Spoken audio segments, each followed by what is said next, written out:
So welcome to the first of our ESG webinar series.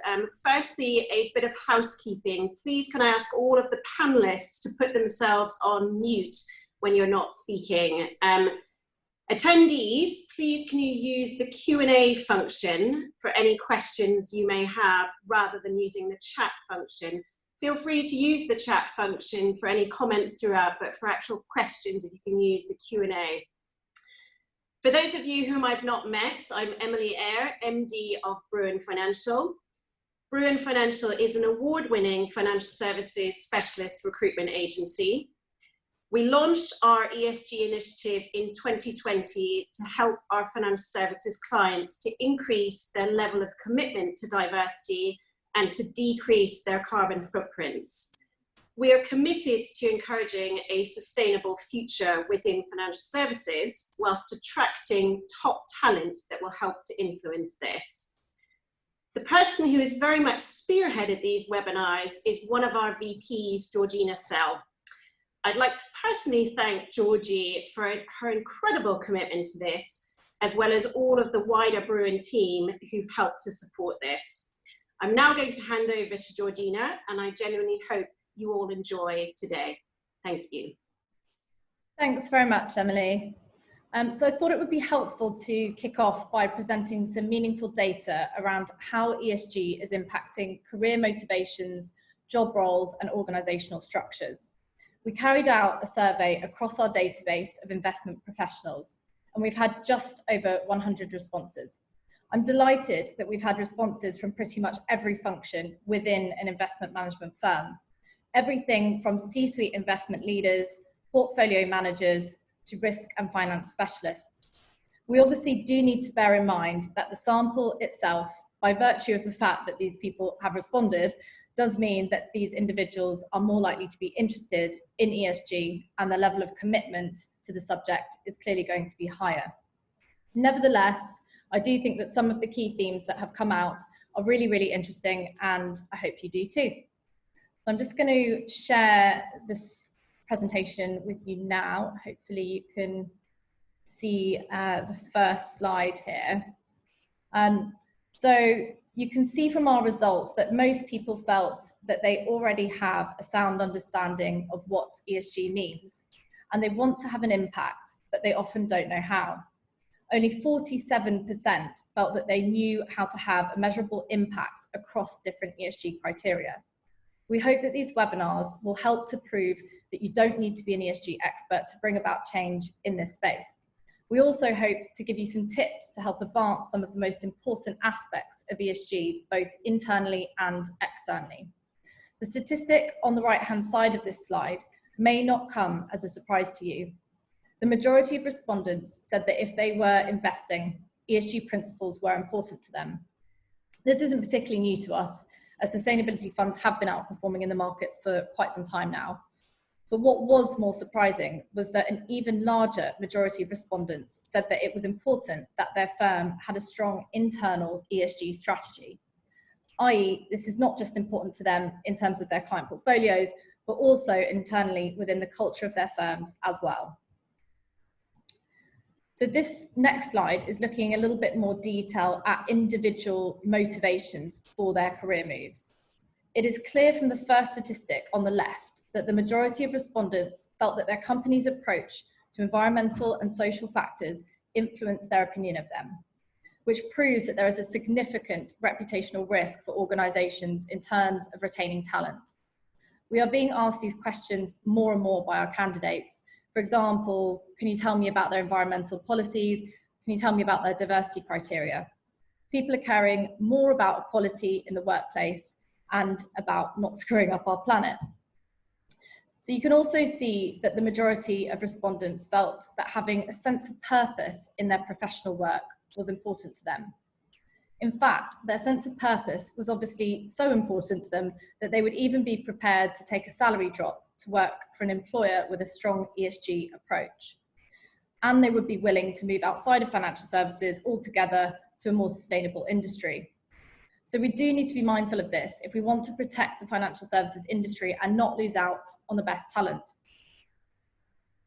This next slide is interesting. as we can see from this graph that the majority of respondents clicked all of the above, as they felt that all aspects of ESG were important, not just one.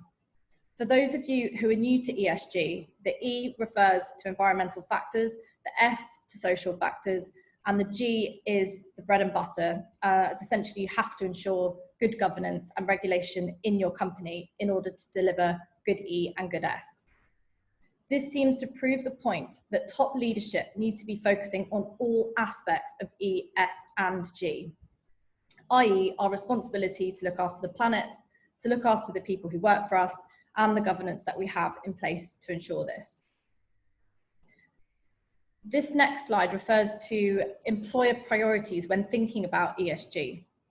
Key things that came up from the survey were, in terms of environmental factors, the majority felt it was important for their company to have a formal commitment to the planet. This involves things like carbon offsetting, having clear policies around emissions and waste management, and analysing how sustainable your supply chain is. In terms of the social factors, the key things that stood out were that most people felt it was important to work in a diverse and inclusive workplace, and the majority felt their companies should provide internal coaching or training to help address some of these inequalities. In terms of governance factors, most individuals would like to have a diverse board, and interestingly, almost the same amount of respondents felt that there should be some representation of ESG at board level. So just as a very quick summary, it's clear that the concern over areas such as diversity and climate change have moved from the sidelines to the mainstream. The focus has gone from how to limit exposure to products such as weapons, oil and gas, and tobacco, to now managing the shift to a low carbon economy and pushing companies for better governance standards. And it's clear that a strong approach to ESG, both internally and externally, can help financial services firms to attract and retain talent and also their clients. So I'm really looking forward to exploring and challenging some of this data with our panel speakers today. As the topic of the webinar is the story behind talent and ESG, we wanted to give you a well-rounded view of some of the careers within this field. And we have a diverse range of speakers at varying levels of seniority and from different roles within ESG more broadly. So I'd like to welcome our panel and also introduce them to you. And to kick off, so Mylin No. Mylin, do you mind giving us a wave? Thank you. So Mylin is currently head of ESG investment at Blue Bay, one of Europe's leading asset managers specialising in fixed income and alternative products. She's been working in the ESG investment field for the last 2 decades. Amongst many things, she's been a non-exec director at the UK Sustainable Investment and Finance Association, and she was on the ESG working group for Principles for Responsible Investment. We also have Natalia Zeman. Hi, Natalia. Natalia is an ESG investment associate at Capital Group, and I'm very interested to hear about her career experience as she studied something quite unrelated to ESG and sustainability. She actually graduated with a Bachelor of Arts and studied music, and she started with Capital Group on a grad rotation program and has worked for them in a number of different countries. And we have Ben Deer. I think we can guess who you are, Ben. Ben is the CEO and founder of Osmosis Investment Management. Interestingly, he also came from a slightly different background. In fact, I think he was a fellow headhunter at some point in his career, and also has worked for a tech firm before setting up Osmosis. Osmosis is a boutique firm with a team of 23 investment professionals who are at the forefront of integrating environmental data into portfolio construction. They partner with the CDP and Climate Action 100 in order to generate environmental improvements to their investment process. Lindsay Smart. Lindsay, do you mind putting your hands up for us? Thank you. She is an independent sustainability and impact consultant and has conducted ESG integration with a wide range of alternative managers and private equity houses. She's currently working for the Good Economy, an impact advisory firm, and has worked for organisations such as Citibank as their head of communications and sustainability. And finally, Christina Curtin. Good afternoon, Christina. Christina is Director of Education at CFA Society of the UK. I'm sure that most of you know the CFA very well, CFA Society UK is a professional membership body with over 12,000 members. And I'm delighted to say that we're partnering with them for the entirety of our ESG webinar series, which we obviously hope you will join us for. And so to kick off, Mylin, I'd like to start by asking you a few questions, if that's okay. Yep. So firstly, was really interested to understand a little bit about your role at Blue Bay at the moment and how you got into ESG in the first place. Brilliant. Thank you very much, Georgina. It's great to be here. Gosh, how did I start? I think this field I started from a personal interest in sustainability, environmental, social sciences. So my academic studies was in this area, and I went through that in terms of my university qualifications. I studied sustainability, looked at environmental management practices. My master's was actually focused on this area. As one of the placements for my master's, I was actually in the financial services looking to address ESG in this area, and that's how I came across it and with my peers. I think very naively at the time, I wasn't even aware or had an understanding of financial services in terms of them sort of looking at these sort of issues.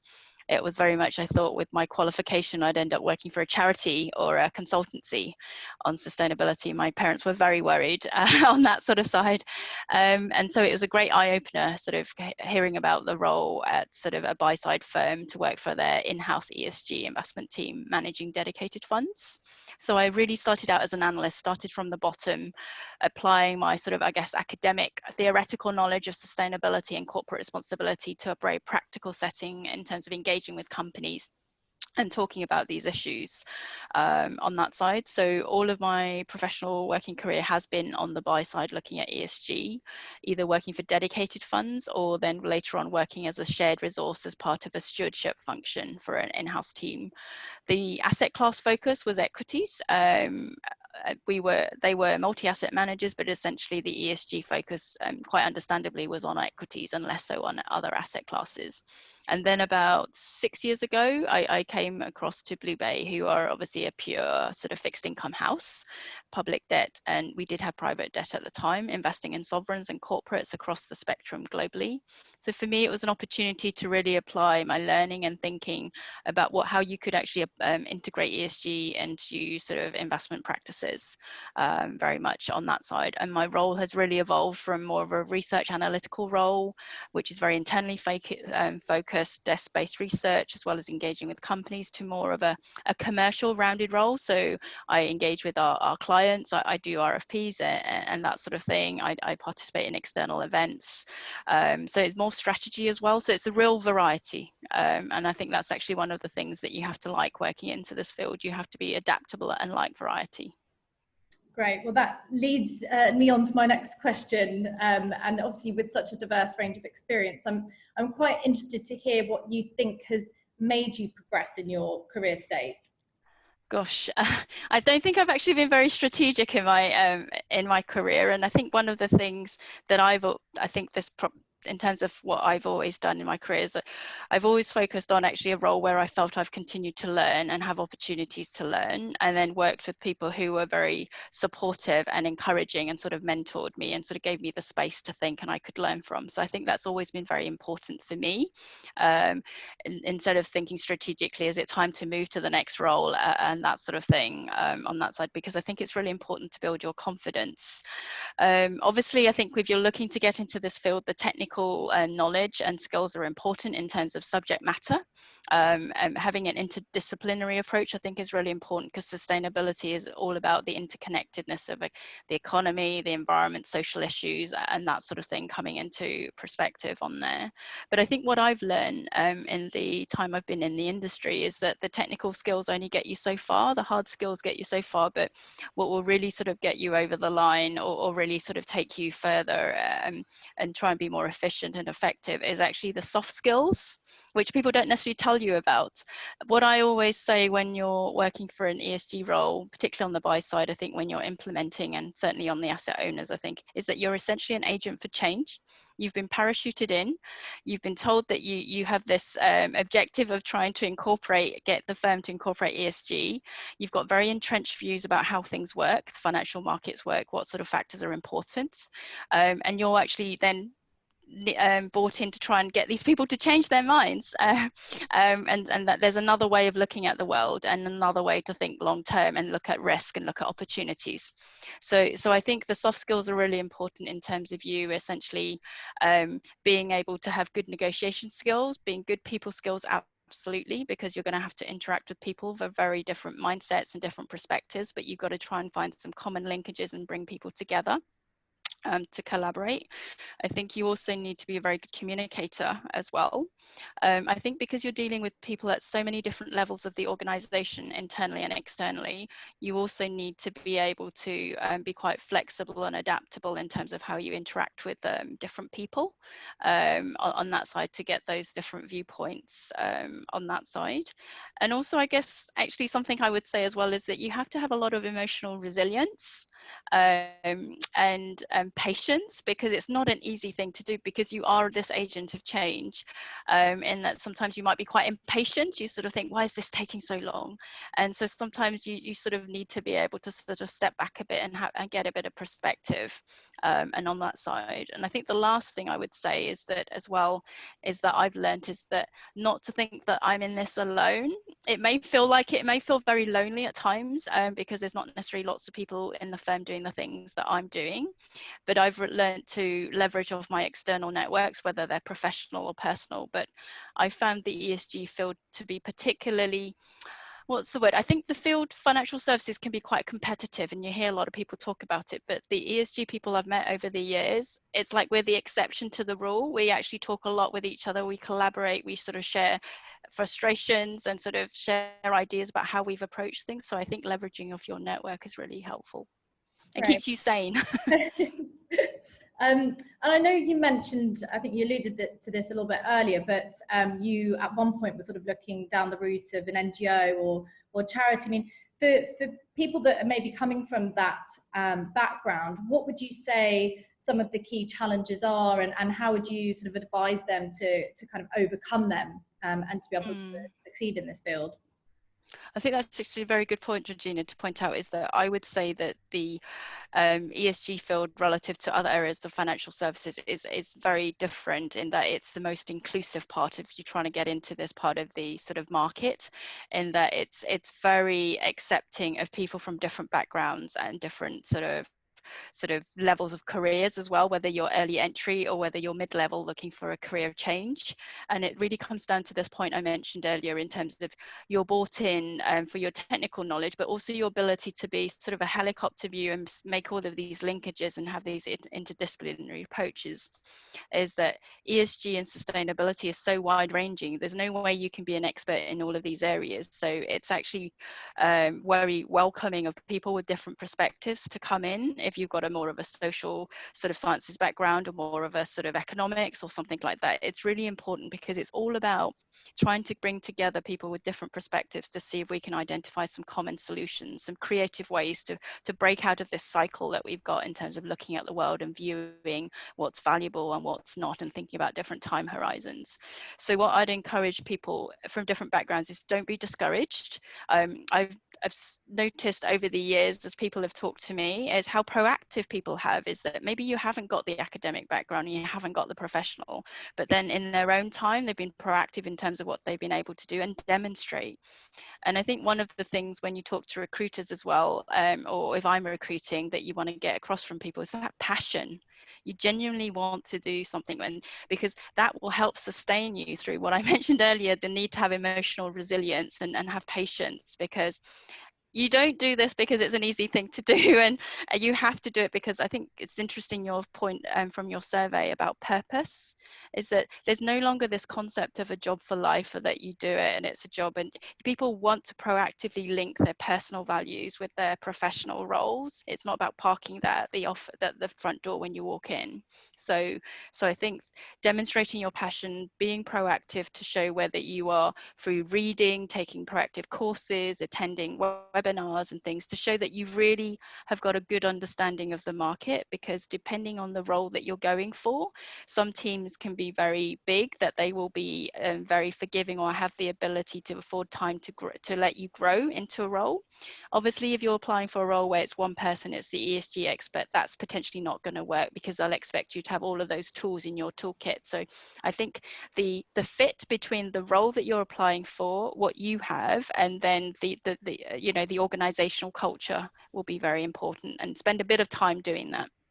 Thanks, Mylon. Some really helpful tips there. And Natalia, I'm really interested to hear a little bit about your role at Capital Group at the moment, and obviously the fact that you studied music. I think a lot of people will be interested to hear about how you actually came upon the role at Capital Group in the first place.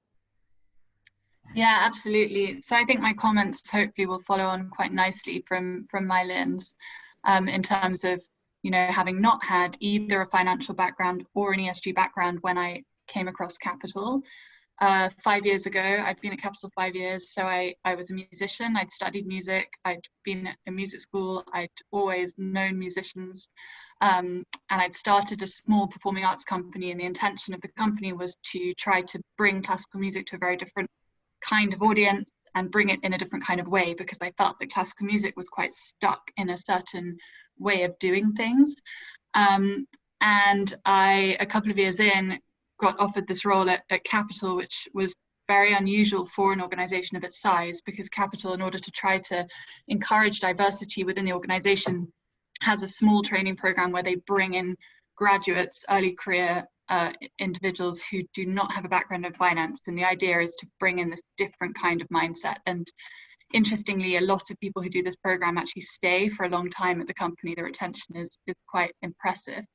So I did this program, which was 2 years long, where they taught me, you know, what a mutual fund was and everything I needed to know in terms of the basics of this finance job. And I did a different role every 4 months within the organization.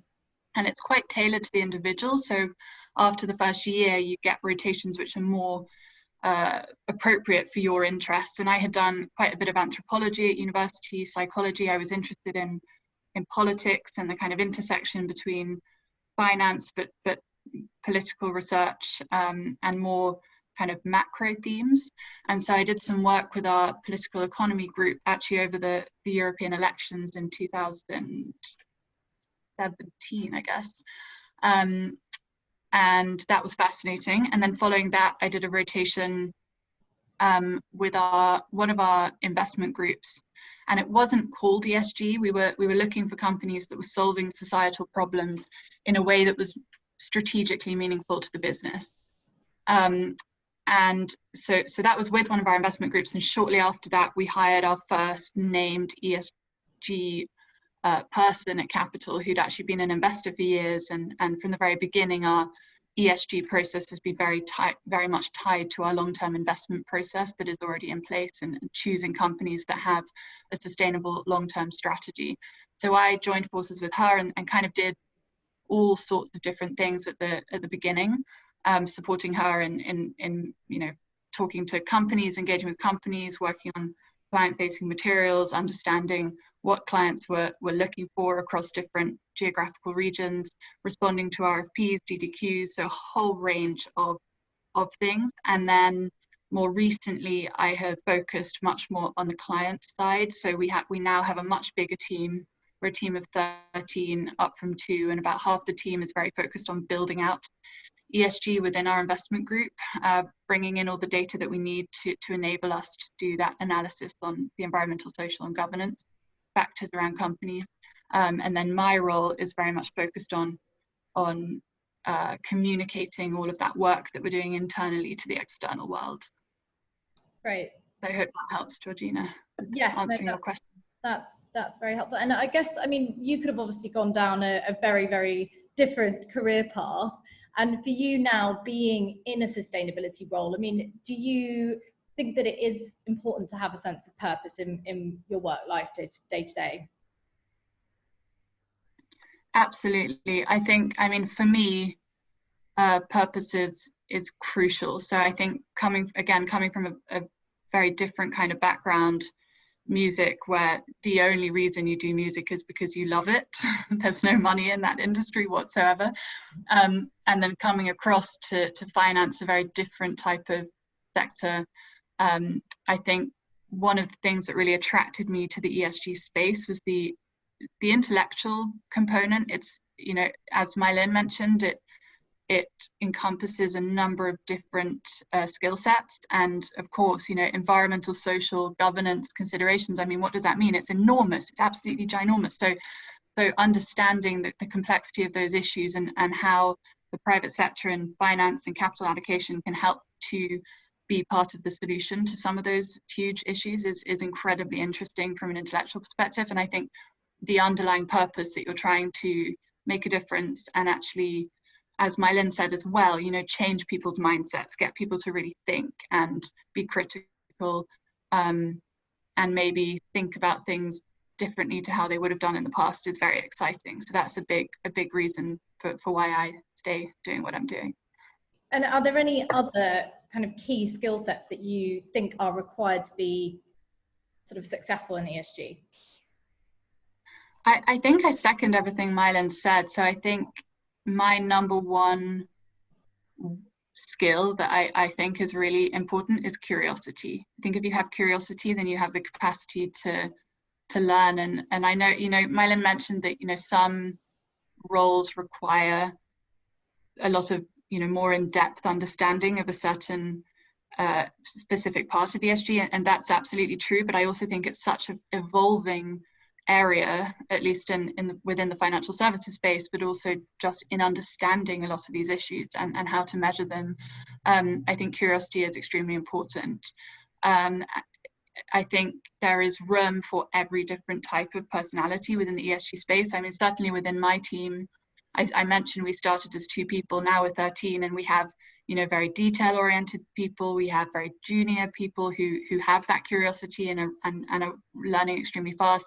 We have very, very experienced hires, people who have a lot of experience on the governance side specifically, for example, so that demands a specific skill set.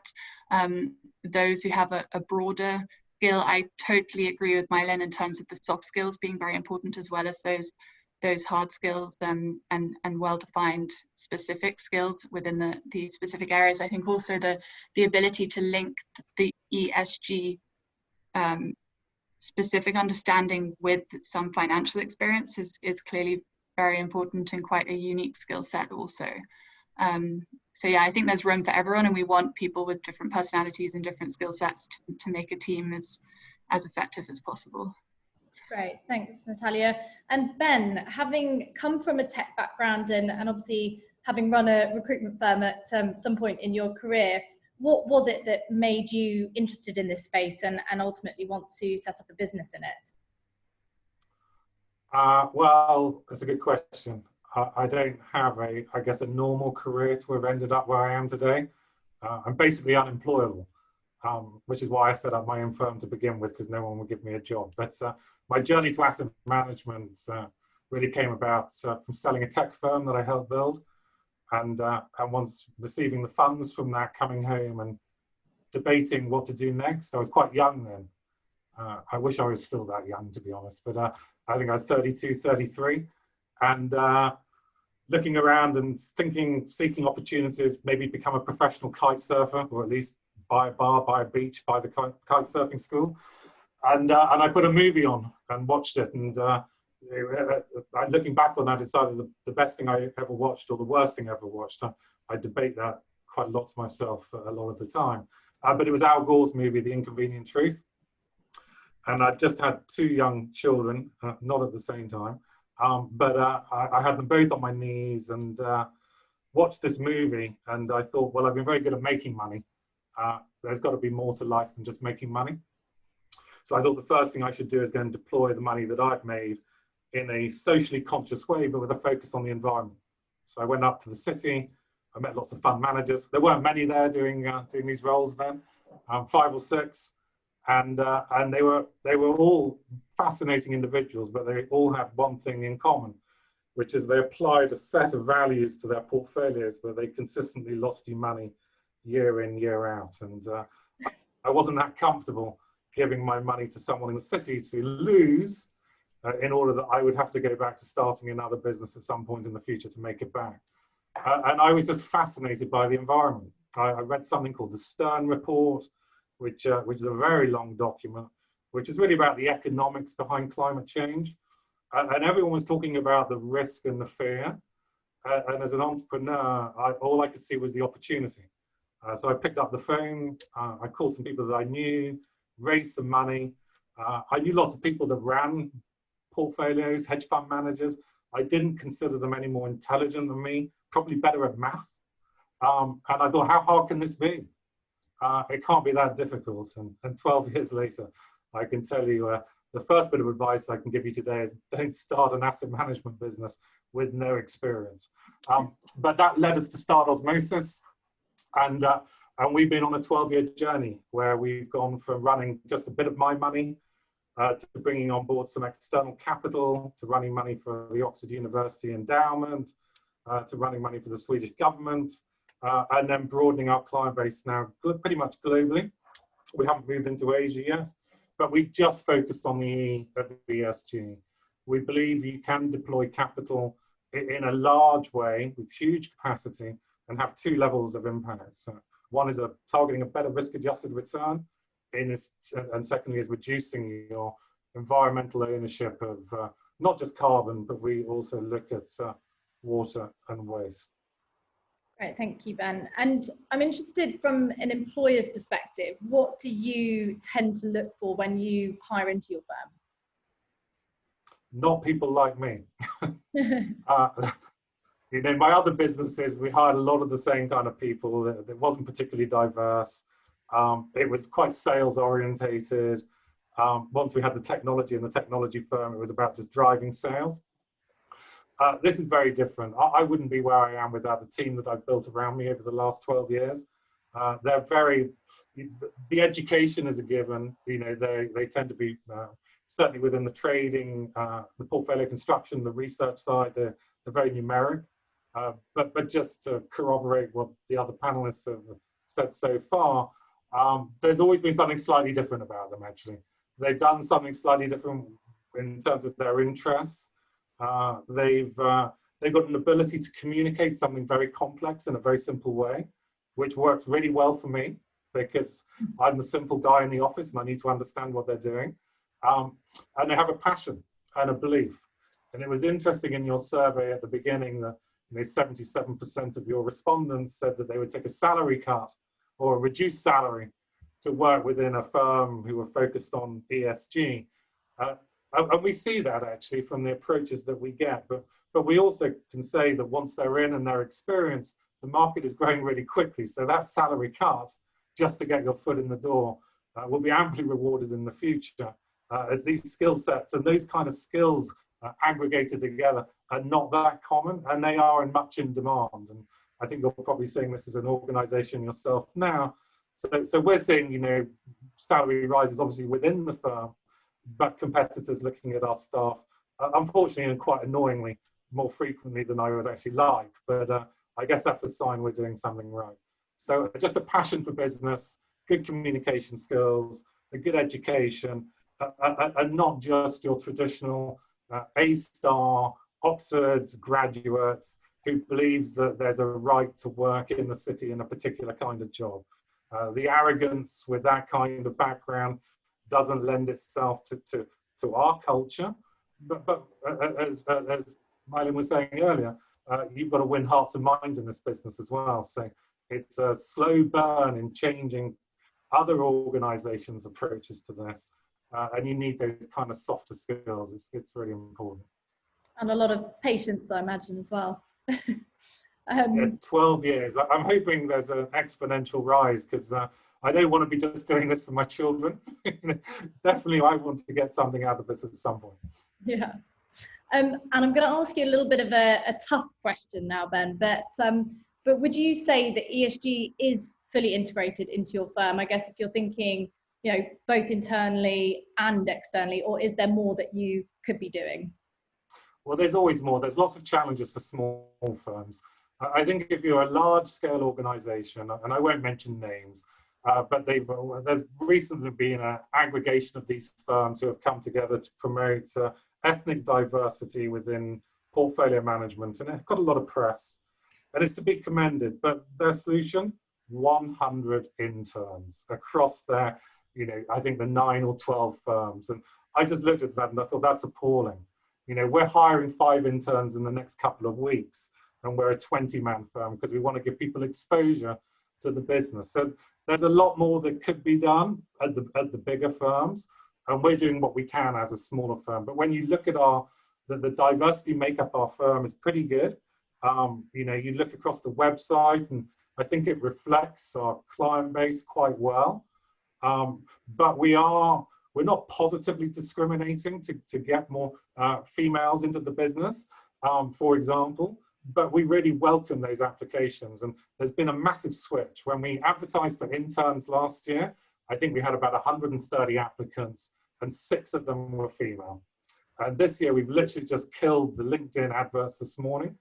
This is a sad reflection, obviously, on the industry and how hard people are finding it to find employment. We've had 900 applications for 2 roles. But I would say probably 35% of those are females. So that's a massive difference. And I've been speaking to my team this morning and saying, when we go through collecting the CVs, or you're doing it now, I don't need to do that anymore, but when you're doing it, come to me with the 10 best in each category, you know, from a male and female perspective. Let's go through and let's choose the top one in each. So it doesn't, we will choose great people, but we will be an equal opportunity employer on that basis. And I just think those little things eventually, you know, it's hard for us to hire at a very senior level. If we want a new portfolio manager, you know, because there just aren't many around, unfortunately, who are female. And they cost a lot of money. And if that's a result of the industry not looking after these issues for the last 10 or 15 years. So the work we do now will see a massive transformation, I think, from us at Osmosis, but also in the broader industry. So as a firm, we've done our best. We look pretty good, but we always aim to try and do better. Great, thanks, Ben. And Lindsay, I'm quite keen to hear from you, because obviously you work from an advisory firm, The Good Economy, and have a wealth of experience advising firms around their ESG strategies in particular. So what advice can you give to firms who are looking to fully integrate ESG? Yeah, thanks, Georgie. Thanks. I've just been completely absorbed in the other panelists and what's been said, and you know, I agree with everything that I've heard, and I can also see it reflected in a lot of my own experiences. Certainly, when it comes to culture and, you know, changing people's culture and sort of creating a strategy for change, you know, it is very complex. It's not an easy challenge. And there isn't a single solution for one, you know, for each, you know, you can't apply the same thing for every different company. But I would say that there are 4 elements which I've typically seen in successful strategies.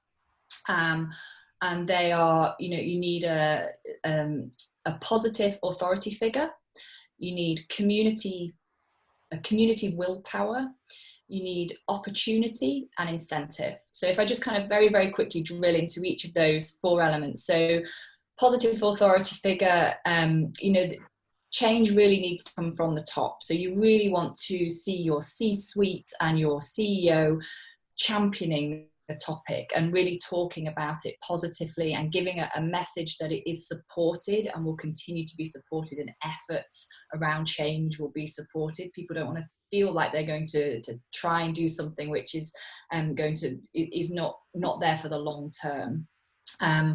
Community willpower is really about engaging the teams and working in partnership with teams. So people need to feel that they are involved. So although a message from the top is really important, you also don't want it to be a dictatorship. It needs to be a collaboration. So you need everybody within the company to really feel like they are involved in this this quest for change. And really, you know, that change comes about, and identifying the right change comes about by doing quite a bit of groundwork in terms of a company, you know, needs to take an honest look at who they are, what they're trying to be in the industry, in order to develop their authentic approach to ESG. And again, as I said, because every company needs to identify their own path around this, and that involves listening to your to the people within your company, and really sort of building that together, how to move forward and create this change. And then the third, in terms of opportunity, so, once you've identified this authentic approach and you know what you want to achieve, you've got to give people the opportunity to create change. And people are busy, the teams are busy, everyone in this industry is busy. Now that's a valid pushback for a lot of people. It also is a really convenient excuse for those who don't necessarily want to change. And, not everyone is going to embrace it to the same level. So you need to give people support and resources and reassurance that it's achievable, that's what is being asked is achievable, and also training. Training is really important in order to help people understand that it's really valuable and important, and that it has a genuine role to play within investment decision making. That if you understand ESG to a really detailed level, that it plays a very valid role in investment decision making, and that comes from training. And so just helping more people within the business understand that is really important, and that really then enables and develops change making, which something Mylin mentioned. Change makers are really important within a business at all levels of the business, and not just senior, but throughout the spectrum of responsibilities, and also throughout the different teams. So really kind of helping your change makers come to the fore and supporting them in this journey as well. And that sort of leads to the fourth point, which you could say is ultimately the most important, but that's incentivization. And recognition and reward are important. They are especially important in this industry, and I think having an honest reflection on that is important.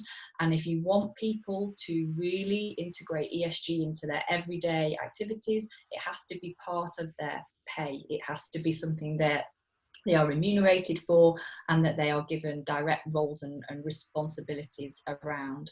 And finally, just to say that also that we should be bold in hiring, so when you are hiring, don't be afraid to mention that these things are important to you as a business, because that will help in terms of that long-term cultural shift, because you'll be hiring people who are already aligned and who've already expressed an interest and a desire to be involved with a company who has that kind of culture. So you don't have to continually go through this process of change.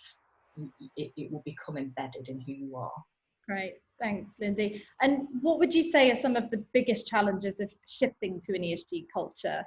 So some of the things that you have experienced in the past that work, and maybe that hasn't worked.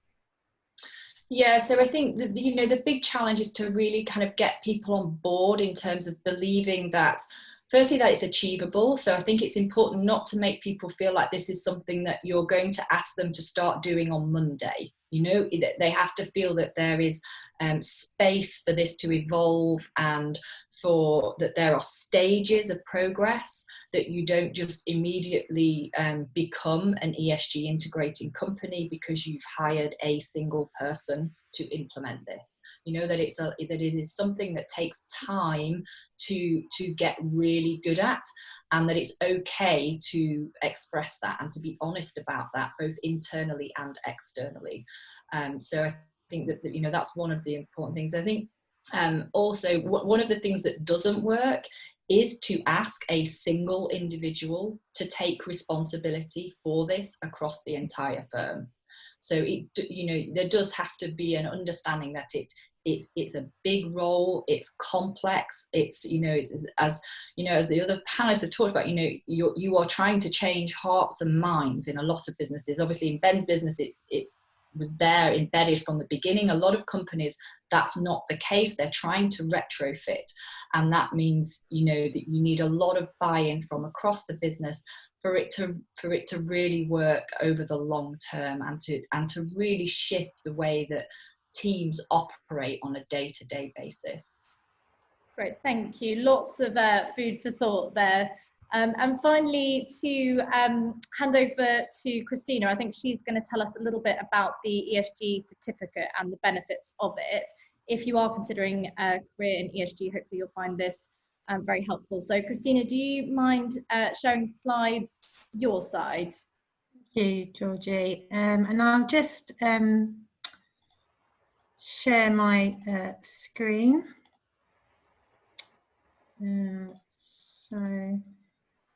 Okay, so hopefully you can all see that. We can, yeah. Okay, so good afternoon. My name's Christina Curty and I'm Director of Education at CFA UK, and Georgie's very kindly asked me here today to talk to you very, very briefly about our certificate in ESG investing. So firstly, I thought I'd give you a little bit of information about us in case you've not heard of CFA UK. So we are a professional membership body with over 12,000 members, and we're also part of the worldwide network of member societies of CFA Institute. And our mission, as one would expect for a professional body, it's really to build a better investment profession by educating investment professionals, promoting ethical and professional standards, and by explaining what's happening in the profession to regulators, policymakers, and the media. That's particularly relevant in terms of the work, I think, that we've done on our certificate in ESG investing. It's been fascinating listening to all the other panelists today about their experience of at the coalface in terms of integrating ESG factors in day-to-day kind of roles in investment management. And certainly when we started considering whether there was a need for a qualification in this space back in February 2018, what we were being told by our members and by stakeholder firms was that there was indeed a growing expectation by both asset owners and clients that ESG integration was certainly expected in the investment decision-making process. But when we looked around at the market and what was available, there wasn't really one particular qualification that was specifically designed for investment professionals. There was, a huge amount of information out there, but there wasn't an easy starting point and a framework that provided kind of foundational knowledge in a coherent, logical way. So that's exactly what we hope we've developed. We worked with specialist practitioners in this space. The qualification is developed specifically for investment practitioners, and it will help give you, if you're thinking of going into this space, the tools really to start beginning to understand how to integrate ESG factors into the investment decision-making process and build out your own kind of ESG strategies within your firm. It's predominantly targeted at portfolio managers, fund managers, analysts, and you'll see the other roles there, but we do have in our candidate cohorts a much broader range of job roles. Actually, we have candidates who work in compliance, risk, consultants, across the board. So it was interesting what you were saying about the ESG marketing role that you're promoting recently, because we're seeing the bottom up kind of need for education as well as the top down. The benefits of studying for this qualification, well, it is a complex area. As panelists have noted, you won't get anybody who knows everything about ESG. You will tend to specialise. You will tend to have specialists in different areas. So it is very complex. The terminology itself can be confusing and interchangeably used, perhaps incorrectly. So what this qualification sets out to do is to provide you with an understanding of that. It would explain current ESG themes and best practice. It's updated on a yearly basis, so it will remain solidly up to date. It looks at, the financial services sector and, more traditional approaches and challenges some of those approaches. And it will certainly help give you the threshold competence in understanding key principles and characteristics, and it would also help you obviously in better engage with investors, peers and stakeholders on ESG issues. So I'm going to stop there. There is some further information in this presentation on the detail around the syllabus, but we can provide that to you afterwards. So back to Georgie. Great, thank you so much, Christina. And I'm sure many of you will be inspired to learn a bit more about ESG through the ESG certificate. For those of you who are young professionals or students that may be listening to this, you may also want to have a look into the Network for Sustainable Financial Markets, Upreach, Migrant Leaders, and Social Mobility Foundation. These are all really good organisations that we partner with. And Emily, finally, I'm going to hand over to you for the Q&A section with the audience. Thanks, Georgie. So we've had a number of questions coming through, but do keep sending those through. I think probably the first one to start off with that's appropriate for you, Lindsay, is could you talk a little bit more about the training that should be provided in order to fully integrate ESG? Obviously, that's brilliant to hear from Christina on the certificate in ESG investing, because obviously that's a start, but anything extra from a training perspective that you can recommend? Yeah, sure. I mean, it's interesting because I'm working on a project right now around this, and the ESG certificate is brilliant. And I definitely big thumbs up for that.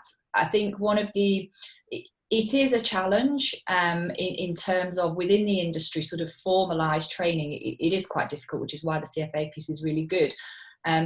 What we tend to find we need to do is actually very tailored training that's very specific to the needs of the actual team. So, you know, different investment teams are investing in different asset classes in different ways and with you know, different client requirements. And so what we find is that the best solution is to actually work with the team to understand exactly how they operate.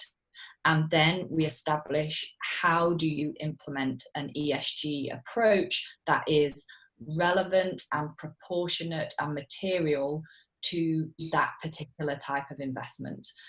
So what we tend to find is that you want to try and find good industry education programs that help bring everyone's understanding up to a certain level, and that's where things like the ESG certificate, CFA's ESG certificate is great. Also, a lot of the PRI offers lots of resources and educational pieces, depending on which area of the market you're in. I do a lot in the private space. You know, the BVCA offers certain training courses around responsible investing. So they help really get people up to a base level. So you're kind of all talking the same language. But then we find that to really kind of take the next level of embedding ESG, you have to work with teams specifically to establish exactly what program of change they need.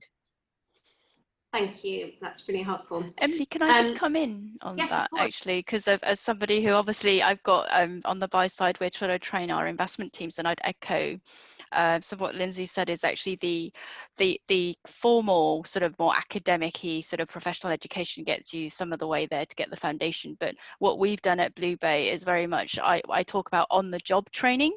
Because there's nothing like I think this comes back to the point about alignment of when the individuals are receptive to the ESG sort of things, and sometimes they're never more receptive when then there's got a situation that's blown up or something's happened and they're reactive and they're asked lots of questions and they don't know what to do.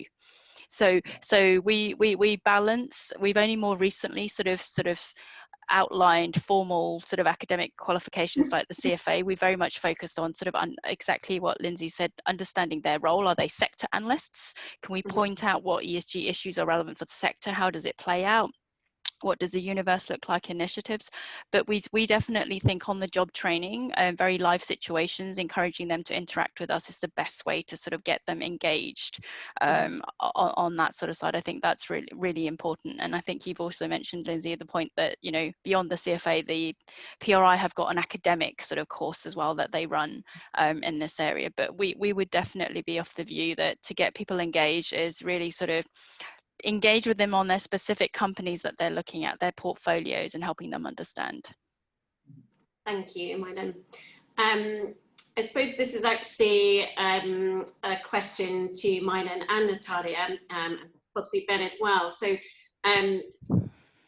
I'm trying to amalgamate a couple of different questions here, but how do you recommend to get a first position in ESG, but also if someone is transitioning from, and they've got experience, in one case someone has mentioned that they're a funds lawyer, how would they transition into ESG and stand out in amongst a number of people who are applying to ESG roles at the moment? Gosh, I can start in that I think people think of ESG, but you've got to think of it as it's a value chain. There's lots of different components that you've got the asset management side, you've got the asset owner side, you've got the consultants, you've got the data providers. And I think in some ways, sometimes actually where you start in terms of where you are in your career, there are certain areas that are more easier to get started in. So I find a lot of people who are entry level have studied the area, want to get in the data provider side or the proxy voting side is a really good space because you get to focus on one sector, you become responsible for it, you understand the issue, so you build up your technical knowledge of the issues on that sort of side. So that's then, and it lends you more into, then you go into more of a research analytical role on there. And I think to the point made earlier actually about the broadening of roles within ESG is that initially it was very sort of just research and engagement analytical focus, but what you're seeing is now that houses are recognizing that they actually need to have a broad range of different functions that have ESG knowledge and specialism, like a sales function, a compliance function. So now there are recruitments in broader areas in terms of bringing this in, and you could be a portfolio manager who maybe actually you've always just been a conventional portfolio manager, and now you're managing a fund, which is the sustainability fund, and you're looking at these areas on that sort of side as well. So I'd say have a look at the field in terms of the ecosystem and identify how each of the players interact with each other and what their role is, and think about for that particular role what are the key sort of focus roles and responsibilities, and how does that match with what you have and your interest. One thing I guess I'd say before I sort of stop there is that I've made it a point earlier is that, but I think it's so important, these roles, they're so few and far between, but actually that you don't rush to a role, you really understand what they're recruiting for, the organization and the fit. And a good example I'd use to illustrate that is that over the time I've been in the industry, I've come across so many people, some of them are extremely passionate, competent, but if they choose the wrong organization that doesn't have the fit with how they think about ESG, how they want to implement it. This might come back to Ben's point actually about your motivation. Are you more pragmatic? Are you more you're willing to you're looking at ESG and it's about integration, or are you really quite activist and passionate and you're better off in a house that does sustainability thematic investing? Because if you get that fit wrong, it could actually be very detrimental to you personally, because you get hugely frustrated and you don't understand why it's not working. But if you get the right fit with the right firm that gives you the right mandate, it all clicks. So I've seen individuals who had moved around and they've left some places and you think, what happened there? They were smart, and and then you look at it and it's the fit. So it's really, I know there's a rush to get into this space, but sometimes you really need to understand what that firm has got for that scope, what is its culture, and then what is it that you can bring to it, and what is your life approach to ESG, what you can work with, because otherwise you become hugely frustrated and the firm gets frustrated and nobody's happy. Yeah. And I think I think you said that, did you say they were a funds lawyer? Yes. Oh, well, I think that it's happy days. It's jam all day and gravy tomorrow, because regulation impacting our industry, notwithstanding the level of complexity with Brexit. Not that I should be giving career advice, but if you just want to go in and look up the EU taxonomy and then search up Article 9, and then look at the hundreds, if not thousands, of investment funds that have all labeled themselves as sustainable over the last 5 years as they've gone on this march to capture assets. There's the job, that's the access point, because each and every one of those funds is going to have to prove that what they say on the lid is actually in the tin. And as a lawyer, one would assume a qualified lawyer, you already have some of the qualifications to make that first step. And it's impacting us as a firm. And I'm actually speaking to our lawyers actually this week regarding Article 9. And I'm not the first of the fund management groups to be reaching out to say, how do you get compliant? Are we compliant? Is it self-regulated compliance? And this is just going to evolve further and further over time. So if you're looking for a quick access point to get your toe on the ground, then I would suggest making some inquiries through the law firms through their sustainable investment practices. Thanks, Ben. And I think probably we're nearing time at the moment, but Natalia, I'm just interested to hear your view on the question as well. Is there anything else you wanted to add? Thank you. Yeah, I mean, incredibly comprehensive answers, and I agree with everything that was said by the other two panelists. I guess I'd add that for maybe this is slightly, I totally agree with what Mylin, what you suggest for sure in terms of fit, but I also think for early career, don't be too fixated on an idea of exactly what you want to do, because I think the ESG space is changing so much at the moment that you might be surprised if you take a role that is less than perfect in your view, and you kind of put your own footprint on it and are a bit entrepreneurial, and maybe, you know, find areas that you're interested in and do some of that research yourself and write things and help to kind of build that information which is so needed right now, and knowledge base. I think if you do that, it may lead you places that you never expected. That certainly happened to me when I started my role. ESG was not a term that we even used, and that developed quite quickly and in quite unexpected ways. And so I think there's a lot of potential for that if you're a kind of creative about how you take on a role. Thank you. I think, Georgie, that's probably our time for any more questions. So shall I hand back to you? Yes, great. Thanks, Emily. So, I mean, as we've heard today, it's clear that the financial services industry does need lots of different types of talent within the field of ESG, individuals with different qualifications, experience and perspectives in order to continue to add value to our society and the economy. Firms such as Osmosis, who do have sustainability at their core, might find it easier to attract talent in some respects. However, there is still a lot that other firms can do. You can invest in training around diversity and inclusion, carbon offsetting, looking at compensation policies that reward management on ESG criteria. It's clear that true ESG integration will need to come from the top. You can do this by promoting heads of ESG or even D&I individuals into board level and leadership positions so that they have more decision-making power. You might also consider engaging an advisory team such as the Good Economy for a period of time, and the rest should come from every single part of your business.